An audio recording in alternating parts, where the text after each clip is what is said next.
Hello and welcome to Addiction Truths, brought to you by Country Road Recovery Center. I'm your host, Pierce Rosengren. In this podcast series, we delve deep into the profound impact of addiction on families. We share insights, experiences, and advice on navigating this challenging journey. Before we begin, a general reminder to our valued listeners. While we deeply appreciate your engagement and encourage you to reach out with questions, comments, or concerns, please refrain from posting the names of family members who are currently in our program or who have been in the past. Your discretion helps us maintain the privacy and safety of all involved. We're here to offer support, answer questions, and build a community of understanding and healing. So let's start the conversation and bring some truths about addiction into the light. What's up, Cathy? Hi, Pierce. Hey, it's so good to be back and sitting with you. Welcome, everybody. Welcome to, this is the first time you're ever listening to it, this is the Addiction Truths podcast, as I just discussed in the intro. And generally, we're here with, I have two other people that sit with me. Generally, it's Derek here too, but Derek is unable to make it today. So now you've got me and Cathy, which I think is a pretty good duo. I agree. I'm excited. Me too. So Cathy and I used to work in the same office. We worked in the same office for what? 2 years? 2 years? 2 years? Yeah. And Cathy kind of became my work mom over there, but she moved to a different office. Still same company, but different office. And I don't get to see her very much anymore. And so this conversation is kind of like catching up with an old friend. Yeah. Excited. Today we're talking about what makes addiction. Some people compare it to a roller coaster. Mm-hmm. You've got the climb where something's coming, right? Something's coming. You can kind of feel it in the air. The tension's rising, and all of a sudden you got the big fight. That's the climax. That's when you're at the tip of the roller coaster. It's all about to go downhill. Mm-hmm. Loved one leaves and they leave. They're about to leave for 3 days and go on a bender, or you're about to get in a big fight, or something's about to happen. Somebody's going to get hurt. Everybody's full of fear, and they're all the way on this down slope. But something happens when we get to the bottom. It seems like, for some reason, sometimes it seems like everything's going to be okay for a second, because you might get that promise from your loved one and then they're saying, I swear I'm never going to do that again. Yeah. That was the scariest roller coaster I've ever been on. I'm not going to do it again. Learn my lesson. Yeah. Yeah. I'm better now. Mm-hmm. Yeah. And then here comes the next slope. Mm-hmm. And this one, yeah, and you can kind of see you're getting better at starting to see when they're coming, and but it doesn't. It's a scary thing, because the next one's coming. You don't know when it's going to happen, but it's coming soon, and then you start on that uphill climb again. That's the hard thing too, is like when you are living through so much horrible stuff, and then you do have one of those, okay, they made more promises, but maybe it's real this time. Yeah. Maybe this is really it. You want to trust it. You don't, Right. but you want to trust it. And you actually do kind of start to get comfortable. Things are getting good. People are going to work. Everybody's getting along. Maybe this is really it this time. Mm-hmm. But more often than not, we end up bottoming out and crashing again. Face planting straight to the ground. Yeah. Yeah, I did that many times. My journey in addiction started when I was 12, and all it started with was pot. 6th grade, all my buddies, and they were going over to my friend's house, and they had older siblings, and their older siblings had marijuana around, and so we're like, it was 420, I think. Of course it was. 420. It was right after school. Mm-hmm. And side note, when I look at middle schoolers nowadays, oh my God, I can't believe we were doing that. They're babies. But anyway, Yeah. we went over to their house and smoked pot for the first time. And it was one of those things that right away, it felt like it just solved all of my problems. Because growing up, I was so nervous in school. I was such a shy kid. I'm not real shy anymore. No, I was like, I know, were you? it's surprising. Yeah, I was a super shy kid, really self-conscious about my life, about who I was. I don't think anybody really knows who they are at that age. I certainly don't know who they are at that age. But that was one of those things that made me kind of feel a little bit more complete. And I didn't see it then. Certainly wasn't an everyday problem at that point, but it did develop into everyday use. And so even I know for my family it was that up and down roller coaster, but that's the way it was for me too, because I feel like I'm on that uphill climb. Like my using is all right. It's all right for a little while. It's manageable for a little while, but it does at some point become out of control. Where I'm starting to take action that maybe I wouldn't have before. Like I'm stealing money, or I'm stealing somebody's car, or something like that, and then that uphill climb, and then consequence, a big consequence when I'm up over that hill, and as I'm falling down, I'm thinking to myself, this isn't what I want to do. I don't want to do this anymore. I really hate this life. I can see that I'm hurting my family, but it's like I get down to the bottom of that hill and I almost forget the pain. I almost forget. And it becomes a really good idea again to go back out and to chase that solution that has always worked for me, to numb that feeling of unease within myself. Did you ever go through periods where you felt like it would be different this time? Like you wouldn't go as far deep into it, or you'd be able to manage it this time? Or is it more intentionally just trying to numb thoughts and feelings? Yeah, I always thought I could manage it different this time. And like, I think what I told myself most of the time when I'd go and pick up pick up more substances to use or get another bottle of alcohol was I would always tell myself, this is the last time I'm going to do this. This is the last time I'm going to do this. But, something I say when I'm telling my story is that tomorrow was 2 years ago. I'll quit tomorrow. Yeah. I'll quit tomorrow. But that was 2 years ago. I didn't quite know how to get off the roller coaster. Well, I don't know if families do either, because I'll tell you, we go through our side of it is, if this happens one more time, I'm going to set that boundary. Tomorrow, like I need to sleep on it tonight. I need to pray on it, whatever. And I will handle it tomorrow. I'll take care of it tomorrow, or I'll be braver tomorrow. And I think it's just as hard for us to actually follow through on tomorrow as it is for you guys, for very different reasons. I mean, like we've discussed, we go through what are the consequences going to be of me setting that boundary? Is my child, my husband, my whomever going to go out and put themselves in a dangerous position? Could they get hurt? Could they overdose? A number of things. And I think that often stops us from setting that boundary. It's just that fear of the what if and the unknown. Like you, even though intellectually, like your loved one is making these choices and those consequences of those choices are on them. It's nothing you've done. There's always that part in the back of your head of, would this be my fault if the worst happens right after I set that boundary, right after I said no, right after, I finally put my foot down and said, we're not going to do this anymore.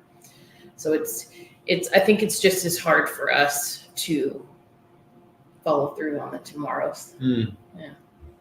Yeah. And you said something that you would take responsibility if something happened to me. Do you feel that way today? So I would love to say no. Sure. Even like recovery's a long road. It is. Yeah. Even like I'm almost 3 years into the program I've been working, and I know intellectually know better, but also it's very different when it's somebody you love.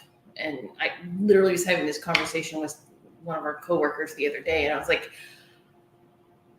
if it was, other random person who happens to work for the same company or a neighbor or something, I would fairly certain I'd be fine going, no, I'm not engaging in this.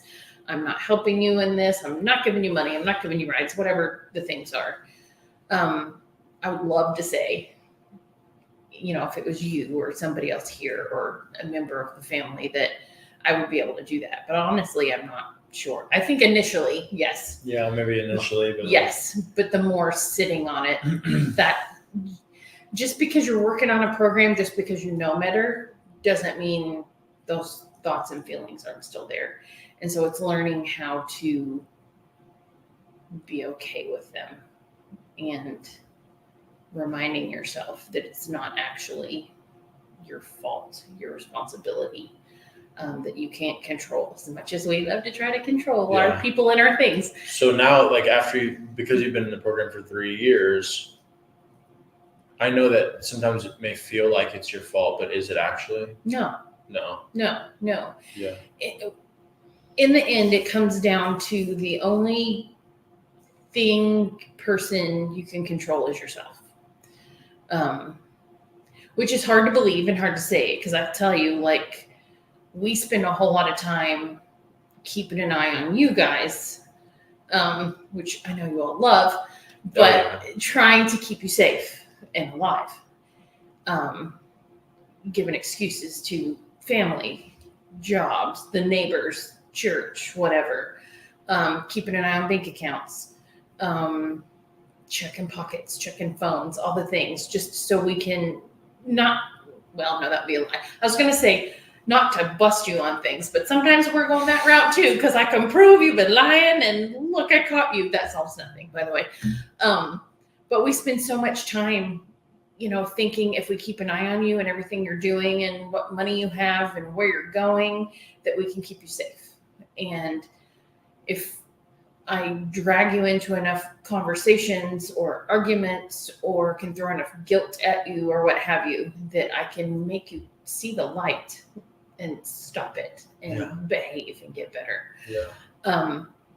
But in the end, all of those things we're doing, they don't stop or change anything. They just make us miserable and make you miserable.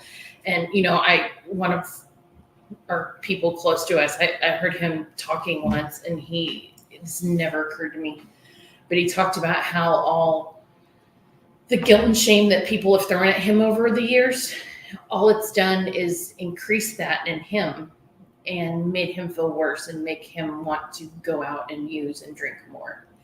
And that just does not enter. I can't speak for everybody, but in my mind, it's never entered my mind. In my mind, I'm throwing some serious logic and reason at you, and you should listen. Makes good sense. Yes, absolutely. Yeah. Well, and while you're describing that, I'm thinking about all the crazy behavior that I partake, that I would exhibit. I mean, I from the outside looking in, I was probably pretty crazy. She's like, hey, the things you're doing right now, they're not going to be very good for the older version of you. Right. Like, where do you want to, if I were to go back and I'd look at the 17, 18, 19-year-old Pierce, and 19 is where, 19 after I graduated high school, that's when my addiction really just accelerated. I didn't realize that the younger Pierce was not setting the future Pierce up for success. It was really ripping the rug out from underneath. Oh, sure. I'm not going to school, not doing any of that, doing what I wanted to do, going to parties or whatever. I look back and if I could go back to that younger Pierce, I'd say, like, this isn't going to last forever. Mm-hmm. This part of your life, I know you realize, you don't see that you're not Superman. Mm-hmm. This isn't going to last forever. And eventually you're going to get older and you're going to aspire for things in life. And this isn't setting you up for success. No. I wonder if that would have changed it. But from my family looking in, they're seeing that. Oh, they're going, Pierce, you can't steal a car at 12 years old. This does not work out for you in the long term. This is not good for 18-year-old Pierce who wants to get a nice job. Right. Yeah. But at that time, that's not something that I see. One, I'm sure it also didn't occur to you that you may not have even made it to 18. But I guarantee you, your family was terrified that was going to be the case. Unfortunately, those are phone calls that we hear a lot. Mm-hmm. Or maybe there's a loved one in the family they're calling for a loved one, Mm-hmm. then they have a sibling that's passed away, Mm-hmm. and they passed away at like 17 years Mm-hmm. old. We hear that way more frequently now because of fentanyl. Mm-hmm. You know, with fentanyl coming onto the drug scene, and if you're not familiar with what fentanyl is a synthetic opiate, where I think 3 granules. So if you imagine 3 granules of salt in your hand, that doesn't seem like much. Mm-hmm. But when you're talking about fentanyl, that's a lethal dose. Right. That would kill you and me together. Right. Mm-hmm. And that's the kind of stuff that's getting mixed in with these, you know, back in the day, what would have been Xanax or Adderall or some kind of opiate, something that kids could experiment with and not pass away. Mm-hmm. That's not the case these days. You know, kids are getting into, they might think they're buying a Xanax or going to go experiment with their friends, but that's not what they're getting. Yeah. And we unfortunately get those phone calls all the time. We're like, I have a loved one. They want to get help. They lost their sibling or significant other to fentanyl. And maybe they're not even quite ready to get help, but the family members have reached out. Right. You know, that's going back to that insanity that I was talking about, where maybe the family members see something that we don't. Mm-hmm. We do, yeah. Yeah. And I would be curious about the percentage of phone calls that our admissions folks do get that are just families at their wits' end and scared and wanting to get help. Because the hard part is, like, you know this, unless your loved one is ready for that, it's not going to work. Yeah, I'd say it's about 10% of our call volume. Yeah. Mm-hmm. Yeah. Yeah, about 10% of our call volume is family members calling out to get their family help, and what we tell them over the phone is that, unfortunately, until your family member is ready to get help, there's really nothing that you can do except get into recovery yourself. Right. And that's when I explain that addiction, even though you may not be the one struggling with the substance, you are struggling just as much, if not more, than that person. Oh yeah. And that there is a whole recovery out there for them. Mm-hmm. Oftentimes, as you know, and I've heard this in your story, that that is not something family want to hear. No. They do not want to hear that they have a problem too. No. It is not something that has crossed their mind. No. They are not interested in hearing from me, especially from Mm. somebody they don't know on the other end of the phone, that, hey, you can recover too. Like, recover? I don't have a problem. Yeah. That's not me. Yeah. Yeah. Well, because in our minds, all of this time, we've been keeping everything under control. We've been managing this crazy in our lives. And frankly, I was one of those people. The first time it was mentioned to me, my immediate reaction was, you don't know me. You don't know my life. I'm doing just fine. I have everything under control for all of us.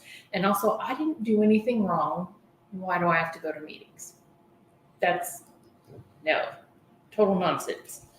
But honestly, I can tell you, I've seen so many people walk into those rooms and their loved ones are still out there. Mm. But they've found the courage to walk in and get help for themselves. That doesn't necessarily mean your loved one is going to get better, but it also doesn't mean they won't. There have been several that their loved one has seen them grow and get healthier, learning to set those boundaries, learning to keep themselves mentally and emotionally and physically sometimes safe, and has prompted their loved ones to want better for themselves and to get help. But I can tell you, getting off this roller coaster, which is so hard to do. It is so hard to do. But getting off of this, if you can find your way into one of those rooms, is like, it's one of the best things I've ever done. Because I'll tell you, like, Drew was 2 years into his sobriety, and he was doing amazing. And I was getting crazier. I was looking for stuff to worry about. How I didn't torture him with these things is beyond me, because he giggled the first time he heard about all the craziness going on in my head. But I realized I was miserable and still scared all the time. And finally, he and I ended up having a conversation about that one day. And, ironically, so I'd actually completely blocked out the first time someone had mentioned to me going. Did you? Oh, yeah, completely. Yeah. It was because I'd come in to the facility for family therapy, and she'd mentioned it to me on the way out the door. And I spent that 30-minute drive home just like, but I'd completely blocked that out after a couple of years. So when he brought it up to me, I was like, why has nobody ever mentioned this to me before? This may not be a bad idea. Already here, yeah. Yeah.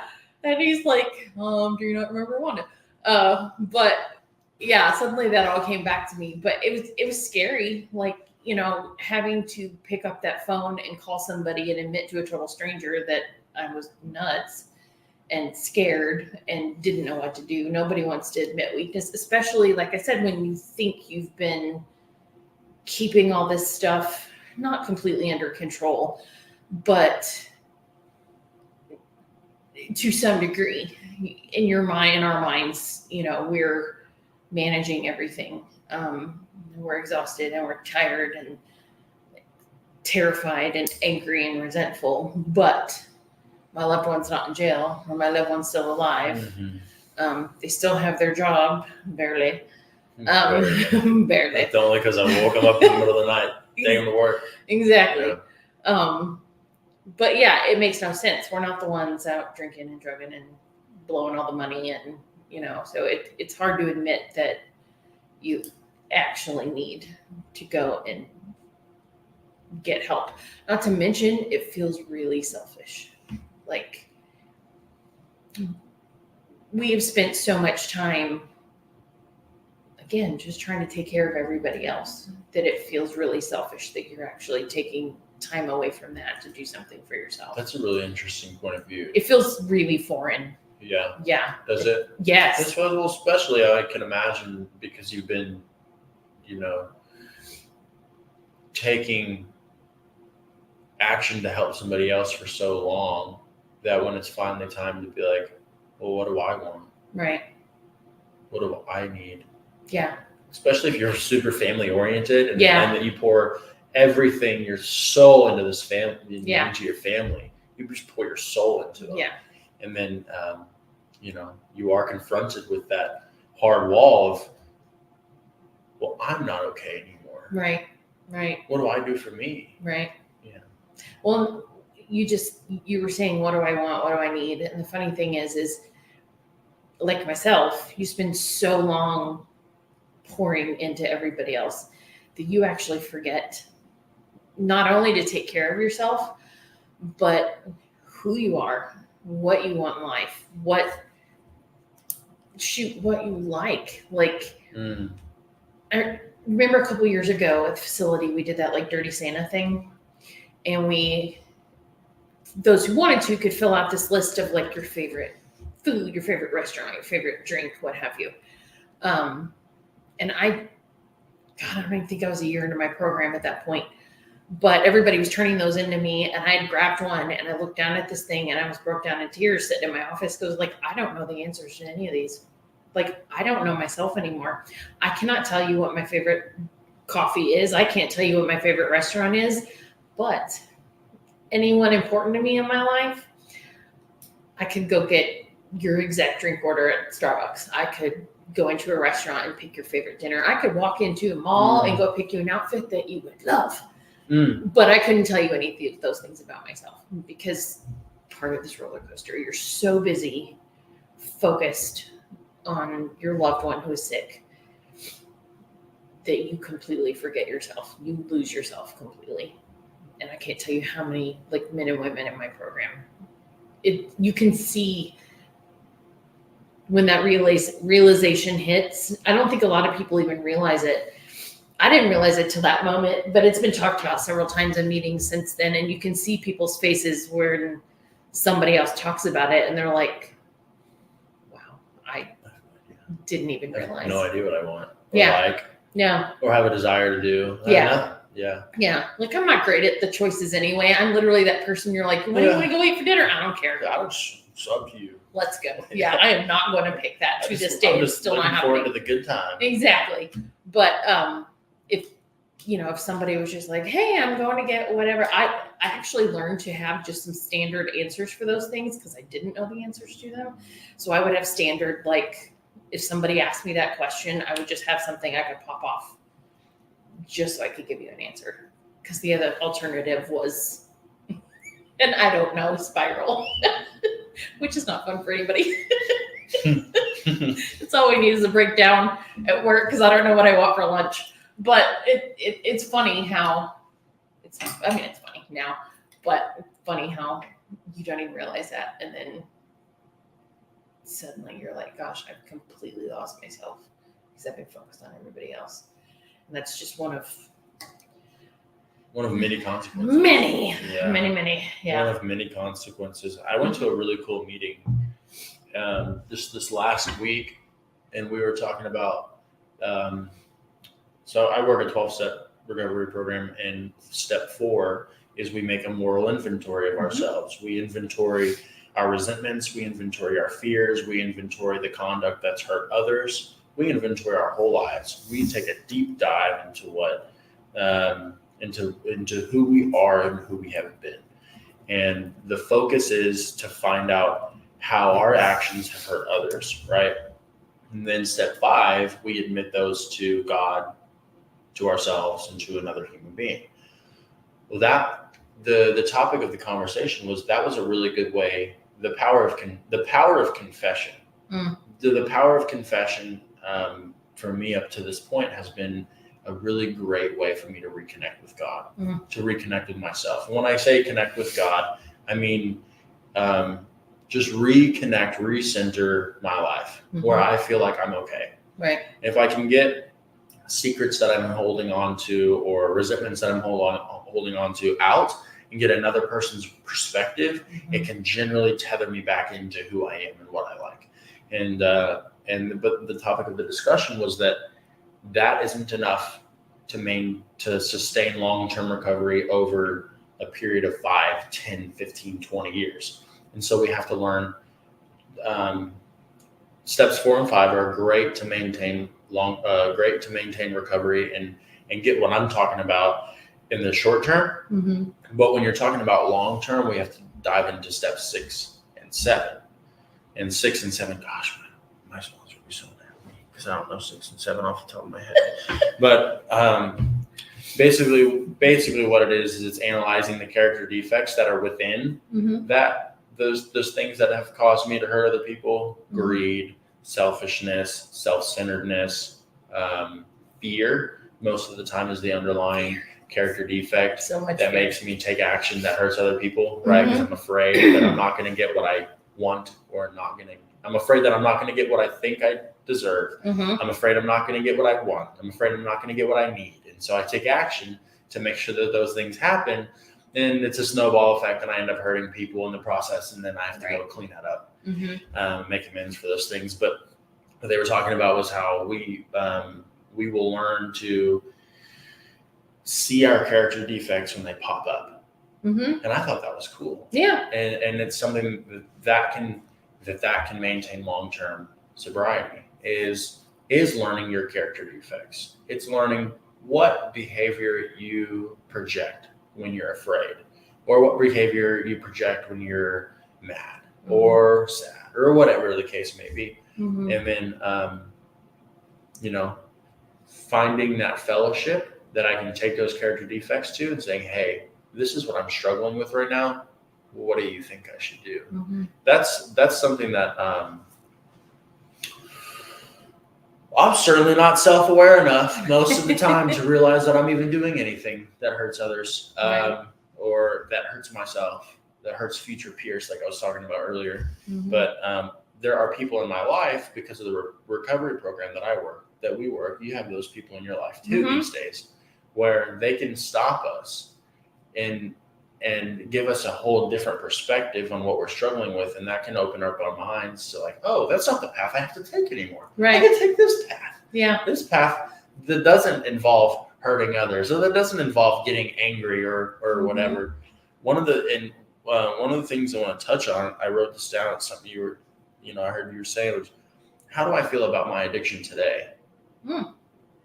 And if you'd have told me 3 years ago that I'm grateful for my addiction, Mm-hmm.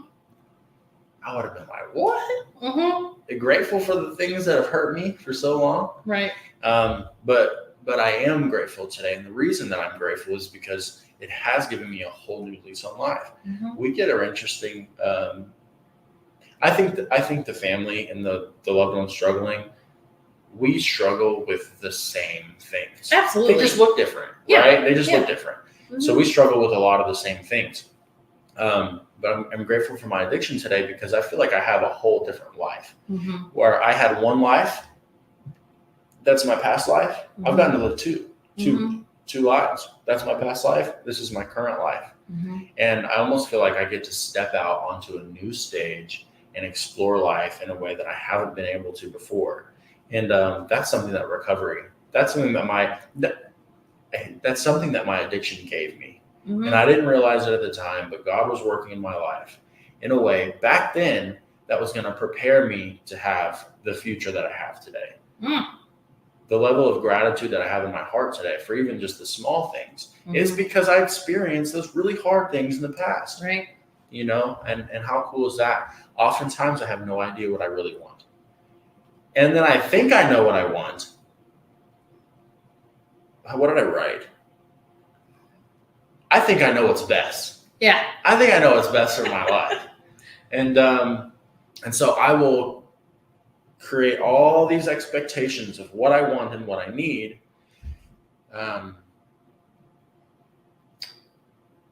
When they don't turn out. Yeah, they don't quite turn out like I thought they would. Man, I'll get mad. I get mad. Resentful. But I've got to remember that I'm grateful for the things that happened to me 4 years ago that I never thought I'd be grateful for because it set me up on a path that I didn't even know I needed. Mm-hmm.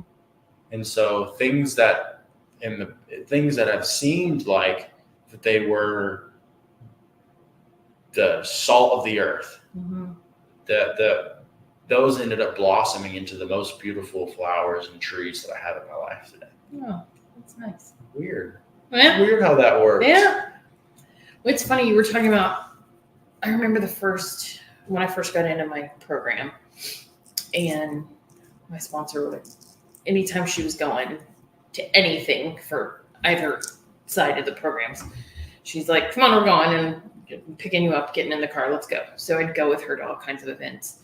And I'd listen to so many speakers in your program talk about being grateful that they were an alcoholic or an addict or what have you. Yeah. And I remember thinking, you've lost your minds. That makes absolutely no sense to me. You make no sense. But the longer I've stayed in and the more I've watched like people I love, like you and Drew and Mr. Wyatt, so many of you like grow and change. I get it now. And the longer I've been in my program, I get it now. I think you have to go through those struggles to appreciate the good little things, to even more appreciate the bigger good things. Two, touching back on, character defects, like yes, you definitely need to learn what those are. And as you grow and work your program, you actually start to notice those things change. Yes, things will still pop up. Yes, you're human, you have feelings, life happens. You're gonna get angry, you're gonna get anxious, you're gonna get fearful, you're gonna get resentful. But the cool thing is seeing the growth in your loved one or in yourself and how you handle those things as you grow. Like, I can't tell you how many times in the last year something has happened that 3 years ago would have just taken me out for days, because that's all I would have done is ruminate and spiral, and it would just take me down. Like, I wouldn't be able to do anything else but think about that and be more angry and more sad, what have you. But when things happen now, yes, those feelings pop up, but I actually can see myself reacting better than I used to. handling it better than I used to, not allowing it to completely dominate all of my thoughts and feelings for days on end, which is really cool. Like when you have one of those moments where you're like, hey, I handled that better than I used to. Look what I just did. Yes. Yes, I'm not walking around just, mad, sad, all the things. They're not there. It's really cool to see that growth in your loved one, but also see it in yourself. Like it's, when you finally get off that roller coaster and you can focus on you and your mental, emotional, spiritual health. It's incredible. And even better if your loved one does it too. But if they don't, on either side of it, like, because I'll tell you, you and I have both seen this. There are plenty of people who have gotten into a recovery program from addiction and their loved ones do not make that choice as well. But I can tell you, like, just Drew and I, for example, like, he, bless him, put up with my crazy a couple years into his sobriety. And the more he got healthy, yeah. So I could see him when we'd have issues come up. I could see him using like his recovery tools, I would call them, on me, and it would just make it worse. It would make me more angry. I'm like, don't program me. Like put your program over there. You and me, we're gonna have this out. We're gonna have this conversation. But ironically, once I started working mine, it's like, yeah, there are days I want to push him down still, but I don't actually do that. But it doesn't mean I don't want to. But God, we communicate better. Like we can have healthy conversations. Somehow, ironically, we've never had an actual fight, but I mean, we've had some disagreements and setbacks. Yes. Things that hurt. Yes. Yeah. Yes. But as we've both worked programs, we've learned to communicate better and healthier and kinder. And those aren't as bad as they used to be. You learn not to take everything personally like you used to. Not everything that somebody else is doing or saying is about you. More often than not, it isn't about you. But the more you grow and learn, the healthier all of those kind of things get. And the cool thing is it's not just the one-on-one.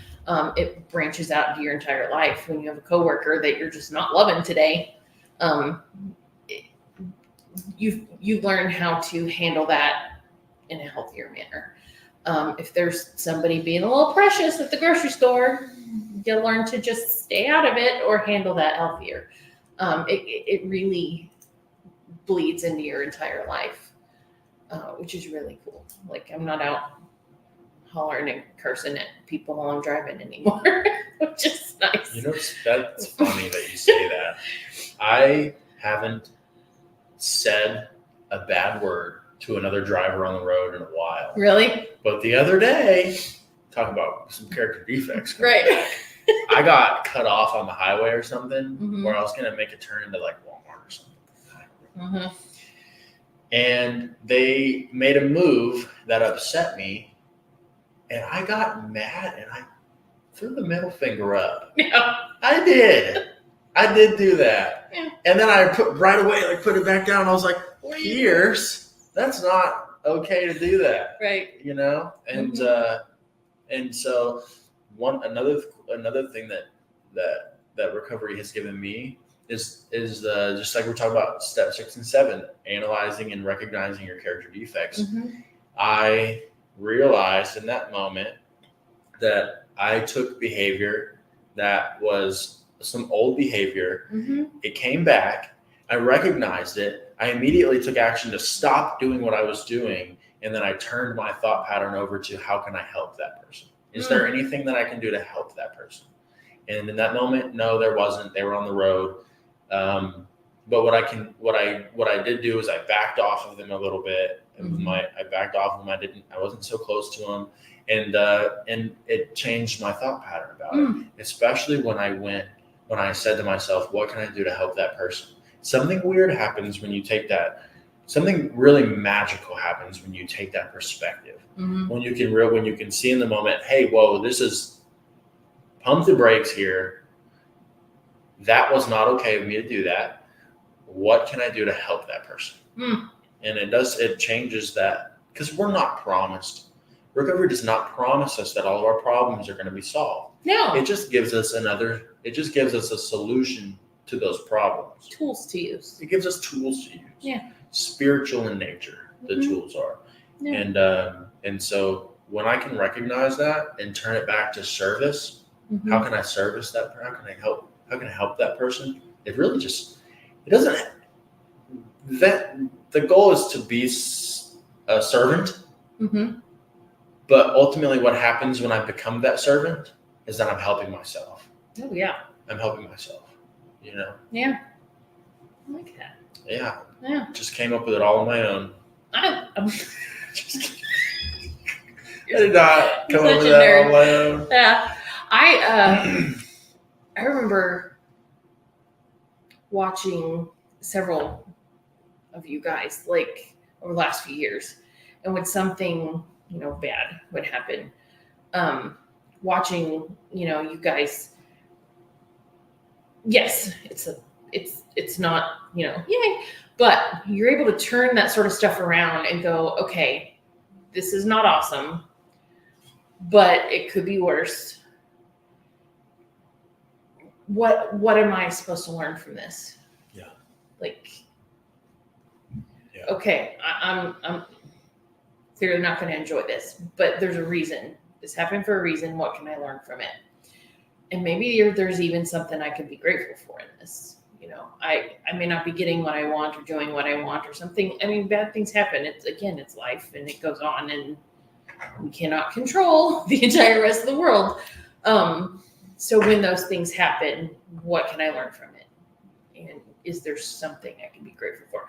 Could it have been worse? So many different things. Brings up a story. So I bought last year on my birthday, I went and bought a car. I had wrecked my car. I got into a little fender bender, but it was enough to total the car. It wasn't a very nice car. It was a little beater. So, but I thought to myself, you know what? I'm going to go and get a new car for myself. I had baby on the way, and it was just time. Yeah. It's time to get a bigger car. And so I went to the dealership, found this really awesome car that I liked. It was right in the price range of what I needed it to be. And so I got the car, took it home, and right away started having mechanical problems. They sold me a lemon. I'm telling you, I had to put like $5,000 into this engine, right? Whoever had it before me wasn't doing regular oil changes. That's for sure. Yeah. And so I'm having to pay for all of that damage that had been done before. So about $6,000 is where I'm at in my total now. Goodness. I know, so frustrating. But so it seems like every month something happens where I have to take it back to the dealership. Me and Wyatt we planned at the beginning of May to go to a conference in Austin. And so I take my car to get an oil change, and they come back and they say, hey, you have an active oil leak again.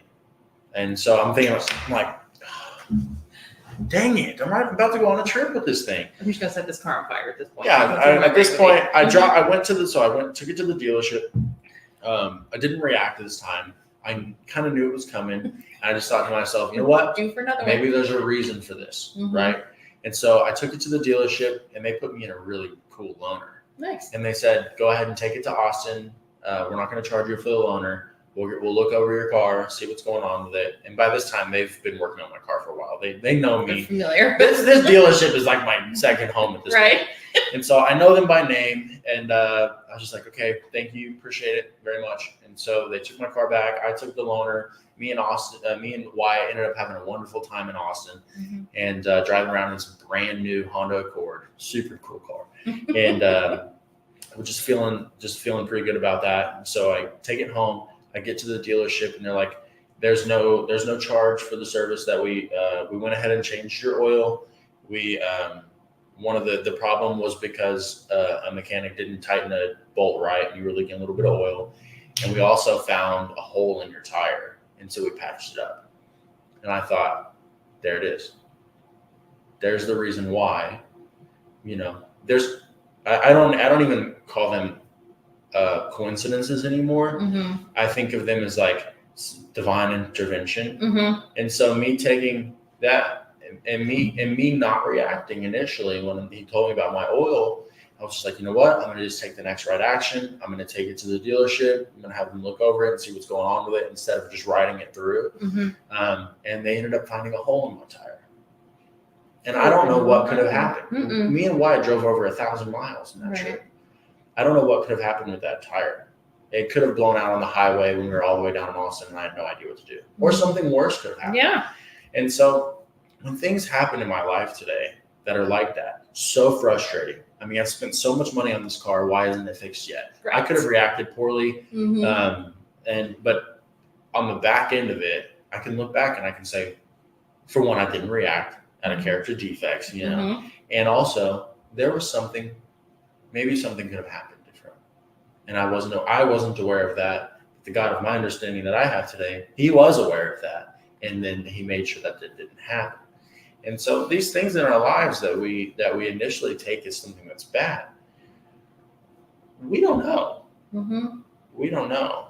It's an old Stoic idea that our minds are too finite to understand if something is good for us or if it's bad for us, because we can't see into the future far enough to know. Right. What I originally thought was a really good move going to get that car ended up being a very frustrating experience. And what ended up being a bad oil change ended up being a good experience.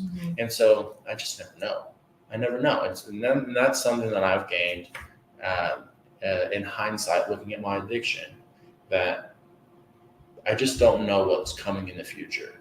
And if I can stay grounded, if I can stay in the moment right now, weather the storm, use the tools that I have in the recovery program that I work, I might just come out on the other end. I might just be all right. I might just avoid a pop tire on the side of the road in Dallas. Wow. Yeah. And so that was a fun experience. We ended up having such a great time in Austin. Got to eat some cool food. Nice. Got to eat some cool food. Go walk down 6th Street. Nice. If you've never been to Austin, 6th Street is like the party central. And I don't party anymore, but sometimes it's fun to go and walk. Yeah, we didn't do it. We didn't party. But sometimes it's fun to go and walk. Check out the scene. Yeah, we had a good time. Yeah. Gosh, my mind's spinning over here like, what could have happened? I know, mine too. Gosh. After he told me about my tire, I was like, thanks. Yeah, you got me. Appreciate you. You're the best. Oh, goodness. I know. Yeah. It's good stuff. Yeah. There's a quote here that I want to read. Okay. And it kind of can be the last thing that we touch on. Okay. So the quote is, I've been so busy trying to keep things together that I haven't stopped to think about how my life has changed. I focus on the times when things seem normal, but I've been fooling myself. If I'm honest about how I've been affected by his drinking, I'd have to admit my life is pretty screwed up. I don't go out with my friends anymore. I'm always worried about getting the bills paid on time.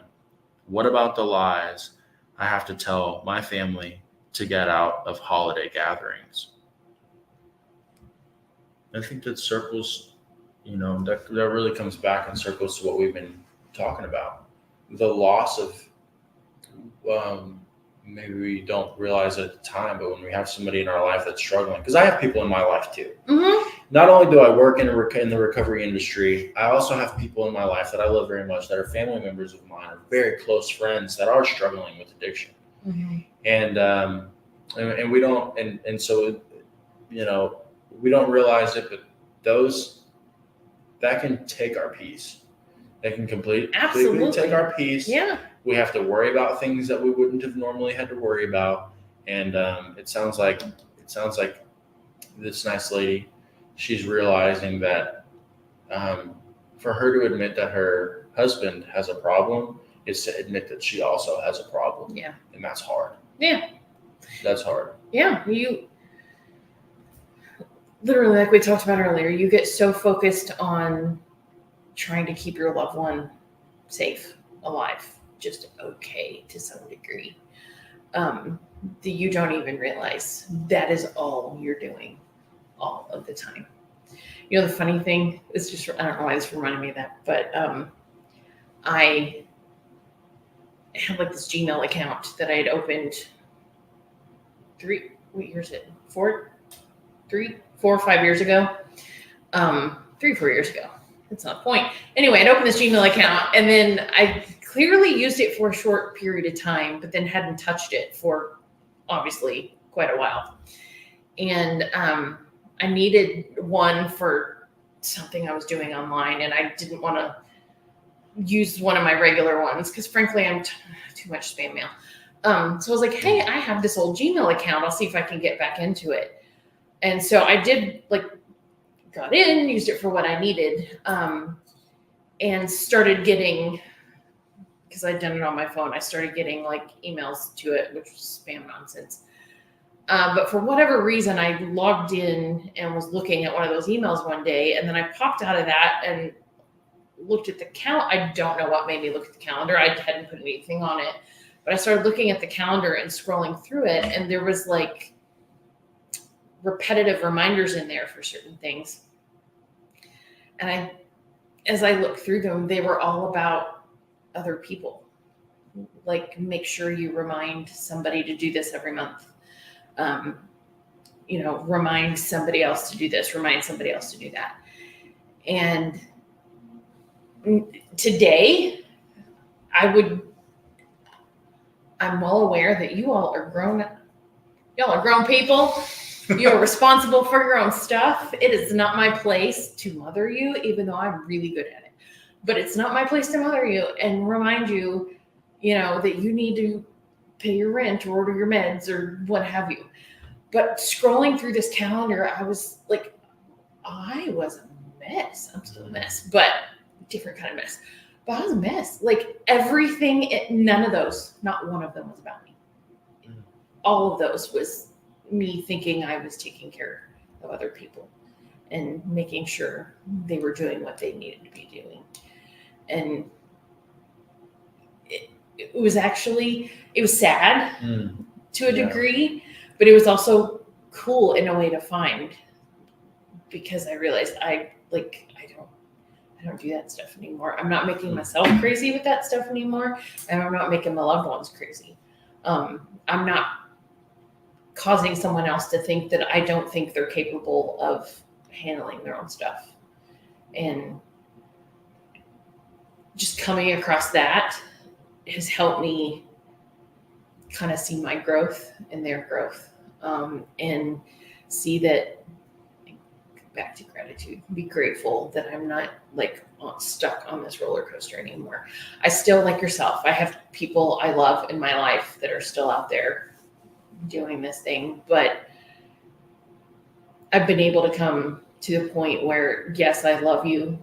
Yes, I'm going to worry about you. That is not something I'm capable of turning off. It's just who I am. But it's not going to engulf my entire life. And I'm not going to make both of us crazy because of it. I will love you. I will allow you to make your choices. I will allow you to face the consequences of those choices. That's not going to stop me from loving you. But my frustration, my fear, my anger, my anxiety, my resentment, all of those things are mine. That's my stuff, not yours. And I will talk to my people, to get through them. I get to go hear someone else's perspective, which I'll tell you, my sponsor, every time I go to her in the middle of my crazy, because I still love crazy. Of course. I'm a person. I got crazy yesterday. Yeah. I will call her and I will tell her what's going on, and more often than not, she giggles at me, whatever. But she will then say, have you thought about this? Or here, maybe you should look at doing this, or what have you. And I'm always like, why? Like, how, why do you always know the right thing to do or say or not say? And she reminds me, I'm not the one in the middle of the crazy. And I think that's why it's so important that we have, a program, whatever that looks like, but we have like that fellowship. We have those mentors. we have those people in our lives. So when we're in the middle of the crazy or all the big feelings, they can give you that perspective from the outside to help you see a little more clearly and remind you that you know, all you can do is take care of you. And God willing, love your people, pray for your people, but you need to let them do whatever they're going to do, and you take care of you. Yeah. Because you can only control you. Yeah. What works? So in your family, we're about to wrap it up here, but I guess the last question that I have is, when you have somebody that's struggling, what works? What do you mean what works? So like, what I was thinking, what my mom did back in the day, because I was using up all of her resources, staying in her home, eating her food, you know, stealing her money, whatever. The final straw for her, and what she told me was, you can either go get help or you can live on the street, but you're no longer going to live here. And it was a boundary that my mom set that worked. Yeah. So I guess that's kind of what my question is, like. And then my mom decided that day she was going to start taking care of herself. So what works? Honestly, I think that depends on individuals. I think those, for me, learning to set those boundaries, because when you do that, when you're not used to doing that, when you're used to being very codependent and a people pleaser, and I'm speaking about myself, it feels mean and aggressive and selfish again. But also, you have to come to a place where you're sick and tired of being sick and tired. And ready to take your life back. The hard part too is, you know, earlier we talked about that guilt and that fear that comes with setting those boundaries. And so in the end, you have to, yes, you need to set those boundaries, but they need to be ones that you're comfortable with, that you feel okay with. Whatever comes of them, you're going to be okay with, and that you're actually going to stick to. Making threats, that's not setting boundaries. Trying to dictate someone else's behavior, that's not setting boundaries. The boundary is, should this occur, this is going to be my behavior, my reaction to it, and you got to stick to that. But I think it's all very personal. Yeah. It's whatever you're comfortable with, whatever you can live with, whatever you will actually stick to. Yeah. And at the end of the day, it comes down to, I can't control your behaviors, but I can control mine. So it's good stuff. Yeah. It's good stuff. Cool. Well, if you guys want to continue this conversation, please reach out to Cathy or I. I'll post our numbers into the chat when this goes live on the last Monday of the month, and feel free. Yeah, if you got questions about what we're talking about, you want to learn a little bit more about what steps look like, or you want to learn more about what sponsorship or mentorship looks like, just reach out to us. Give us a call. Yeah, we're available. I might not answer in the middle of the night, but I will return your phone call when I get up. Yeah, you can also put questions in the chat if you're not big on making phone calls, or if you prefer to text. We're both down for texting as well, but sure are. Yeah, please reach out anytime. Cool. Thanks for joining us, y'all.